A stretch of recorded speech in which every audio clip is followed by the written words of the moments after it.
Hey YouTube, it's BudgetBugout. I'm here at Spyderco at SHOT Show 2015, and I'm speaking with Mike here, and he's going to be talking about the new products that Spyderco is rolling out this year. So Mike, if you want to talk about some of the different products that Spyderco is offering. Thank you.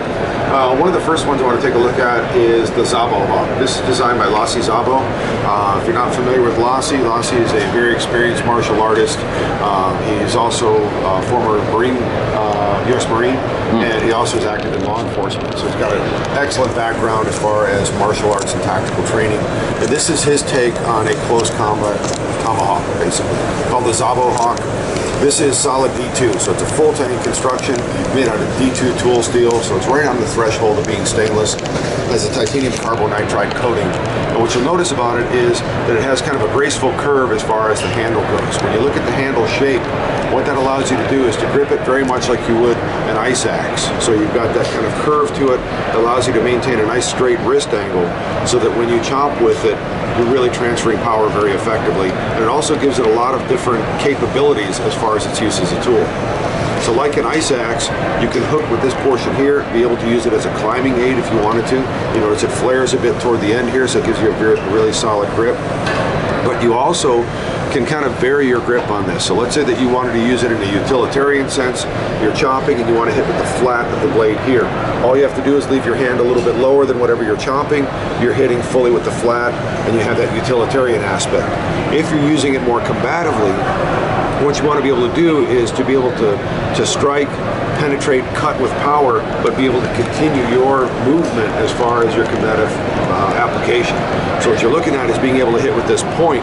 When you hit with the point, it's basically going to cut in two directions, focus that force very powerfully, create a shearing action in both directions, dump all the power, but not hang up the blade, so you're not going to get stuck in whatever it is. So when you look at that full swing, hitting with the point, it allows you to hit with that and not impact with your knuckles. Awesome. Again, from a utilitarian standpoint, you can choke up on this and still be able to do fine work. So let's say that you're doing something like whittling a fuzz stick or something to make a fire. You have that capability to choke up. You can literally adjust your grip anywhere you want along the handle to be able to create the kind of function that you want and the leverage that you need for whatever application you're looking at. Awesome, and that explains the shape of it. Exactly. Very cool. You notice that it has G10 scales on it, so these are bolted on. So you have a full G10 scale. Again, it allows you to grip anywhere you want on the blade. It also has a hammer back. So many people like to have a spiked type tomahawk. When you look at the ability to move this around close to you, and perhaps using two hands on the weapon, having that spike pointing back toward you, in Lass's opinion, my opinion, it's not something you want. So what you have is that hammer capability, not only as an offensive weapon, but also for utilitarian aspects as well. Awesome. Very cool. At this end, you have a pry tip. So if you need to do some limited prying, like for breaching or something like that, you can, again, get both hands on the handle here, get this in, be able to pry open doors, pry open drawers, whatever you're doing with that. And these large round holes here, the round hole, of course, is a Spyderco trademark, so that is, one aspect of it. But it also allows you to attach lanyards, to attach webbing to this. So if you do want to lanyard something, it's going to allow you to attach this to your hand. You're not going to drop it. You have that capability. You can also tie a rope to both ends of this and use this as a pulling handle. So if you have a load that you need to carry or pull or something like that, a lot of different versatility that goes into this, and like everything that Lassie does, very well thought out, very well planned. Awesome, very cool. As far as the blade sheath, they're actually technically a blade cover. It simply levers on like this. Kydex protects the sharp edge, protects the head of the sheath, but it's not designed as a carry sheath. So you don't notice there's no mounting platform on here. Basically the mounting is something we leave up to the individual. Some people prefer it in a pack, some people will lace it through MOLLE, whatever you prefer, however you want to carry it. Important thing is that we cover that sharp edge. Okay, very cool. Awesome. And what was the, you got some other products too that you'd like to go over? Sure. Just keep rolling? Or you want Yeah, just keep going, yeah. Okay. This is another product that we'd like to feature. This is our dog tag folder. So we got two different versions of it here. There's actually another version that will be coming out a bit later on in the year. And this is a design that we picked up with a collaboration with Serge Penchenko, custom knife maker. This is one of his custom designs that we adapted to a production folder with Spyderco. This back portion of it here is titanium, so 6AL 4V titanium. This is aluminum. We also have an aluminum disc here, and the blade is CPM S30V crucible powder metallurgy stainless steel. So in this version here, it's color anodized, so you get the contrasting colors. This one is a black titanium carbonitride coating. Otherwise, the two are identical as far as their construction. This is a non-locking folder, so it's a slip joint folder. What you have is an integral cut here, and you'll notice you can see the small ball bearing detent. That's basically what keeps the blade in the open position, but again, it does not lock in that position.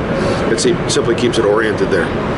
It's also a chisel ground blade, so you notice that it's not ground on this side, but you have a full flat grind on this side. What that allows it to do is in the closed position, that edge lays very flat against it for safety, and also, of course, because of the back strap here, protects the edge as well. It can be worn just like a dog tag on a chain very easily. What we recommend as far as using grip on this, the Spyderco hole, the round trademark, not only allows you to open it very easily, but also by gripping the hole and gripping with this pinch grip, you can cut very effectively, and you don't have any danger of the blade potentially closing during use. Awesome. Very cool. I know a lot of people are excited about these. Instagram's blowing up for sure. I have some of them pictures on my Instagram. Right, if you want to talk about the next product. Sure. The next one up, what we're going to do is kind of take a look at the full family here. This is the one we're leading up to. This is the latest version of our Assist rescue knife. Okay. But to show you kind of where that evolved from, the original version of this was either the orange or black handled Assist with a satin finish blade. So these are the first ones that came out. We then adapted this to an all black version. So in a military environment, tactical environment where light discipline is an issue, you don't want anything shiny and reflective, we did the black blade. And the latest version is the yellow handled one that has H1 steel. Well, let's take a look at the features of this. First of all, this was one of the first fully functional purpose designed rescue tools. So when you look at the ability to be able to cut somebody out of a seatbelt, you have the spider edge blade here, have a little bit of plain edge up near the tip, and a completely blunted tip. So if you need to slide this up under a seatbelt, slide it up under clothing or something like that, you can literally index the point, slide it up under there with no danger to the person that you're trying to assist. As far as deploying the blade, you have the Spyderco round hole, and you notice that the hump is relatively high on this, and it's also backed up by what's called a Cobra hood. What this gives you is the ability to open this very easily with one hand, lots of leverage, and lots of surface area for contact, even if you're wearing gloves, which many first responders will. Right. As far as cutting seatbelt with this, regulation auto seatbelt, absolutely no problem. You slide this through, a little bit of an angle, it's going to zip right through the seatbelt. Nice. When you close the blade, a lot of knives have carbide glass breakers on it. In this case, what you see is the glass breaker is recessed. So when I squeeze the closed handle, that carbide tip extends. So what that means is when you're carrying it in your pocket, you don't have that point sticking out where you're going to scratch yourself, potentially injure yourself when you reach into your pocket. So it's not extended until you need it. Simply squeezing the closed blade extends the carbide glass breaker, you strike, break the window, release, and it's again recessed. It also allows you to replace this. It becomes a replaceable part. Simply take out these two screws. This panel comes off.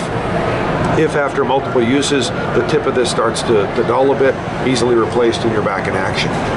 You notice on this side, you also see this orange area here. This is a survival whistle that's built into the handle of the knife. Wow. So if you need to signal for help or signal for self-rescue, it allows you to have a high-pitched, shrill survival whistle to draw attention to your situation. The clip is a reversible wire clip. The wire clip is great because it gives you some lateral flexibility on the clip, holds very, very solidly, and it's reversible left or right side. So along with the back lock mechanism and the Spyderco hole and the Cobra hood, makes this knife completely ambidextrous as far as its operation. But one of the coolest things about this is if you work with rope, this is 3/4 inch manila rope. This is pretty tough stuff. So you can certainly cut this in a traditional sense by opening the blade all the way and kind of sawing through it with the serrations. But the finger grooves on the handle, which is made from fiberglass reinforced nylon, also allow you to scissor cut. So you simply place the rope into here, using the leverage of the blade, you snip right through the rope, and it cuts very efficiently. Wow. So this is one of the most versatile tools we make, Again, it's available in different finishes, so you wonder, with all that stuff going on, what could possibly make it better? Well, what makes it better is the newest version of this, which is called the Assist Salt. Our Salt series is made with H1 steel, whereas these blades are made with VG10 stainless steel, a traditional martensitic steel.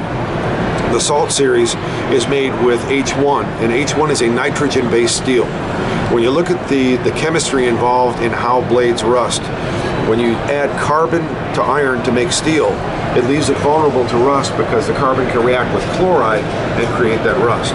By adding nitrogen instead, what you get is something that is literally completely rust-proof. This steel is immune to rust. It's also unique in that it's an austenitic steel. What I mean by that is it doesn't go through a traditional heat treating process. Instead, it work hardens. So the more abrasive processes you have in shaping the blade, the more you create micro stresses in the steel that create the hardness. So what you'll find is the serrated edge here is going to be the hardest part of this knife. The plain edge right next to it, slightly softer, the bevel slightly softer still, and when you get up into the back, this is actually going to be very tough, springy, and durable. So you actually get differential hardness properties throughout the blade, which makes it tougher, and of course with the rust-proof properties, make it just about ideal for the use as a rescue knife. So taking something that is a proven product, something that is in wide service everywhere, it's very popular with first responders, the next step in making that better is making it with H1 steel. Now it's completely rust-proof. It's a new Spyderco Assist Salt. Awesome. Well, I really appreciate you taking the time and going through all the different products, and there's going to be a lot more products that Spyderco is going to be releasing as well. But thank you so much for walking us through this. I really appreciate it, sir. Thanks for the opportunity. Thank you.